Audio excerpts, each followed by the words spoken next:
Wahyu pasalnya yang kelima ayat 6 sampai 11. Kitab Wahyu pasal 5 ayat 6 sampai dengan ayatnya yang 11. Sebelum kita membaca dan mendengarkannya, mari kita berdoa mohon bimbingan Roh Kudus. Kita berdoa. Bapa di surga, berilah kami hikmat dan kasih-Mu di dalam Roh Kudus untuk membaca dan merenungkan firman, supaya kekuatan Allah dan kehendak-Mu yang terdalam dapat sampai di hati kami. Dan terlebih lagi Tuhan, mampu untuk kami wujudkan sebagai praktek hidup sehari-hari di kehidupan kami.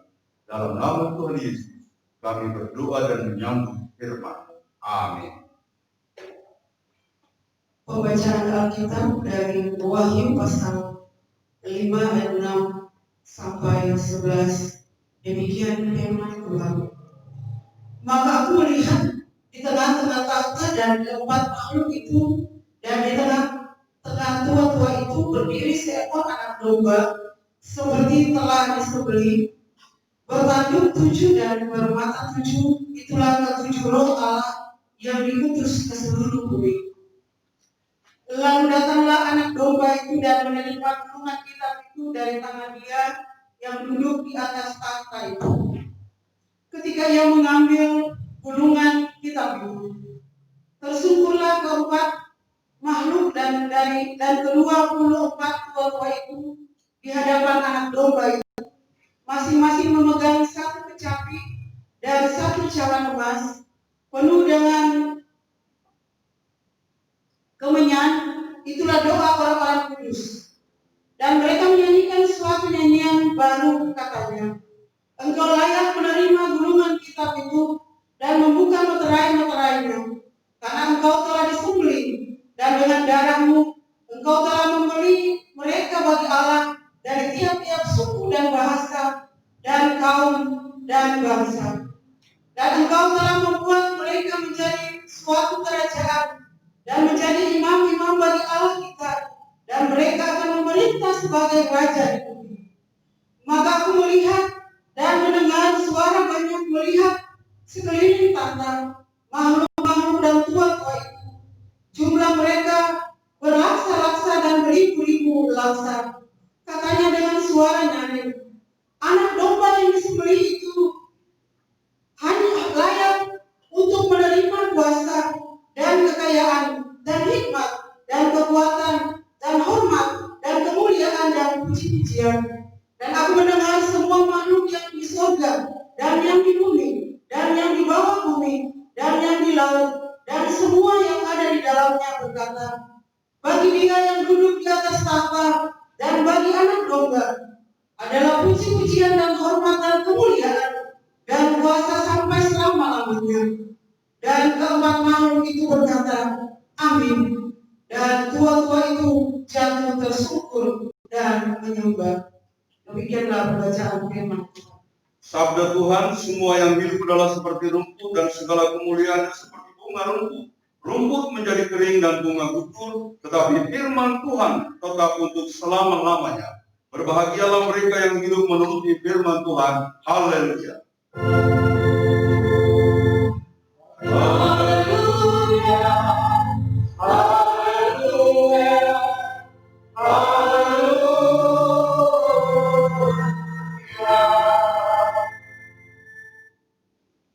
Saudara-saudara, salam. Khususnya saudara-saudara semua keluarga yang beribadah atau mengikuti ibadah live streaming ini di rumah-rumah. Semoga tidak mengurangi semangat beribadah kita, walaupun kita mengikutinya secara online atau secara daring. Saya tahu banyak orang yang mendaftar ingin datang ke tempat ini karena rindu untuk bertemu, tapi kita harus tetap menandaskan dibatasi, tidak boleh. Saudara-saudara, ada yang lebih mereka terpaksa harus mengikuti live streaming ini di mobil atau di luar. Nah, kita berdoa semoga pandemi ini berlalu dan kemudian kalau sudah ditetapkan aman, kita boleh datang untuk berkumpul bersekutu lagi. Tapi selama pandemi ini belum menurun, kita kiranya tetap harus berwaspada, menjaga diri. Puji syukur pada hari ini kita boleh beribadah dan secara khusus menyaksikan pelaksanaan baptisan kudus dewasa bagi saudari Puji Asmiati. Karena itu pertama-tama kami ingin mengucapkan selamat kepada saudari Puji. Ini bukan cuma sekedar peristiwa biasa atau sekedar peristiwa lahiria, tapi ini adalah peristiwa kudus. Dan karena itu juga selamat buat Ibu Baptis, Ibu Romti Wiwi, Mama Julio.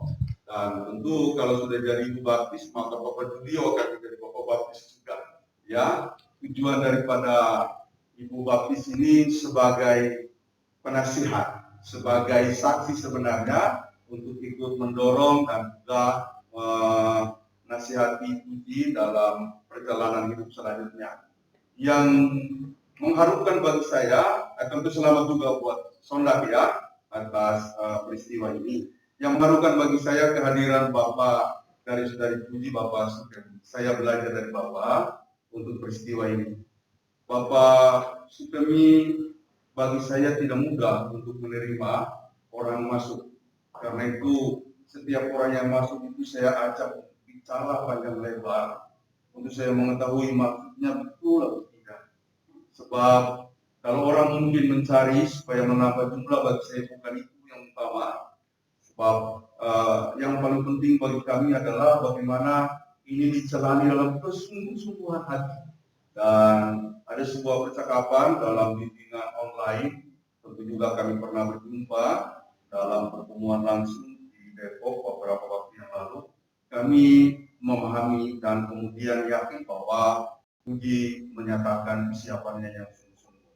Oleh karena itu Puji, jalan ini bukan jalan biasa. Seperti yang tadi kami tekankan waktu menyerahkan simbol salib. Salib itu lambang pengorbanan Kristus. Dia mengasihi manusia walaupun tidak berdosa. Dia mengasihi manusia yang tetap memberontak kepada Allah. Tapi dia membuktikan kasih Allah bahwa meskipun manusia berdosa, kasihnya tidak berkurang. Karena itu di dalam salah satu ayat dikatakan, Allah menebus kita melalui Yesus Kristus ketika kita masih berdosa. Bukan setelah kita menjadi baik, bukan setelah kita menjadi sempurna. Dengan demikian harapan kami, harapan majelis, dan tentu harapan jemaat, pastilah juga harapan ayah terkasih. Puji akan menjalani ini sebagai suatu kehidupan kasih. Saya selalu mengatakan kepada Puji bahwa ini terjadi ada suatu proses peralihan yang bukan kehendak kita tapi kehendak Tuhan. Tapi jangan lalu kemudian membenci agama sebelumnya. Saya selalu tekankan itu. Dan jangan lalu jauh dari siapa-siapa. Kasihi orang tuamu dengan sesungguhnya. Karena kasih Kristus itu adalah kasih yang dalam. Kami sendiri walaupun saya sebagai pendeta belum bisa mengatakan saya sudah menjalankan kasih. Terus belajar. Meskipun ada penganiayaan, ada hambatan, ada hinaan, kami selalu diajarkan untuk tetap mengasihi. Sebab ketika Yesus berada di atas kayu salib, dia kemudian dinista, bahkan juga diejek, diolok-olok. Dia kemudian menyampaikan sebuah doa yang bagi kami adalah doa ajaib. Ya Bapa, ampunilah mereka, karena mereka tidak tahu apa yang mereka lakukan. Jadi seluruh hidup Yesus menjadi patron bagi kita untuk menjalankan kasih. Kalau kita ingin menyatakan kasih bagi kita orang Kristen, Yesuslah jalannya.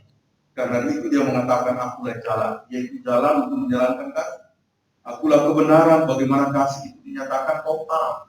Bukan cuma sampai 75%, 90%, tapi sampai mengorbankan dirinya justru untuk menolong manusia yang tetap berkeras hati untuk menolak kasih Allah. Itulah kemudian menjadi contoh kita untuk mewujudkan kasih. Jadi kalau nanti Puji mengalami hambatan, di kantor mungkin mengalami tekanan, kasih ini akan menjadi kekuatan kita untuk mengatakan, saya tetap mengabdi, saya tetap bekerja, saya tetap mengasihi si A atau si B, apapun sikap mereka. Ini berat. Saya sendiri waktu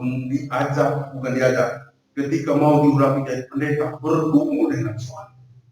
Tapi puji Tuhan bahwa tahap demi tahap kita belajar bersama-sama untuk menjalankan kasih. Dan karena kasih itu sempurna di dalam diri Tuhan Yesus, maka dia dimuliakan oleh Allah Bapa di surga. Itulah sebabnya dalam penglihatan Yohanes, ini penglihatan tentang apa yang akan terjadi nanti. Jadi Yohanes sudah menyaksikan apa yang nanti akan terjadi. Yaitu ketika dia melihat sesuatu di masa yang akan datang, di surga, di sana dia melihat anak domba Allah yang tersembelih sebagai hiasan anak domba yang telah disalibkan. Di situ ada 4 makhluk. 4 makhluk ini mau menggambarkan malaikat-malaikat tertinggi. Lalu di sebelahnya yang lain ada 24 tua-tua. Itu simbol daripada orang-orang kudus. Ya, tentu kata 4, 24, nanti ada angka 7, bukan bilangan biasa, harus dimengerti sebagai bilangan harafiah. Itu lambang-lambang dalam tradisi Ibrani mengenai orang-orang yang diangkat dalam kesempurnaan. Nah, kesempurnaan yang paling tinggi itu lambangnya angka 7. Yaitu ketika anak domba yang disembelih itu bermata 7, lalu kemudian bertanduk 7. Di sana dikatakan ini menggambarkan bahwa 7 itu melambangkan 7 roh yang akan dilepas ke seluruh muka bumi untuk melaksanakan karya Allah ataupun akan melaksanakan tindakan Allah. Bukan berarti ada 7 roh kudus, bukan. Sekali lagi, angka 7 itu adalah simbol kesempurnaan dalam tradisi Ibrani. Nah, artinya roh kudus itu adalah roh yang sempurna. Kemudian angka 4 itu mau mengatakan posisi yang kokoh kuat. Lalu 24 itu adalah suatu bilangan yang menggambarkan banyaknya orang. Jadi sekali lagi angka 424 dan terlebih lagi 7 bukan dipahami secara harafiah sebagai bilangan 4, sebagai bilangan 24 atau sebagai bilangan 7. Mudah-mudahan bisa dimengerti. Intinya adalah begini. Yesus dimuliakan di dalam surga kekal. Ketika itu orang menyampaikan puji-pujiannya, menyeru kepada Yesus yang sudah dimuliakan dalam kesempurnaan. Para tua-tua tersungkur dan memuji Dia. Saudara-saudara, dengan itu saya mau mengatakan bahwa Yesus dimuliakan sebab dalam hidupnya, dalam dirinya, kasih Allah sempurna. Ketika dia mengakhiri hidupnya di kayu salib, dia menyampaikan sebuah doa, bukan doa kegeraman, bukan doa marah-marah, bukan doa mencela orang, bukan doa mengumpat, melainkan doa penuh kasih. Inilah puji yang hendak kita jalankan. Semoga puji tambah, dan saya yakin ketika puji menyatakan kesediaan dan saya melihat bersama-sama teman majelis, ini bukan kesediaan biasa. Ini lahir dari hati Tuhan. Jadi kami mengatakan selamat bersaksi. Tuhan pasti membuatmu lebih nyata lagi dalam kehidupan kasih. Kasih itulah yang akan kita jalani, dan kasih ini akan menuntun kita sampai ke surga kelak. Jika kita mengakhiri hidup, Tuhan akan menyambut kita dalam kemuliaan. Tuhan memberkati kita. Dan teruslah berserah, karena Dialah yang Maha Besar. Sembahlah Dia sebagai Tuhan dan Juru Selamat kita. Amin.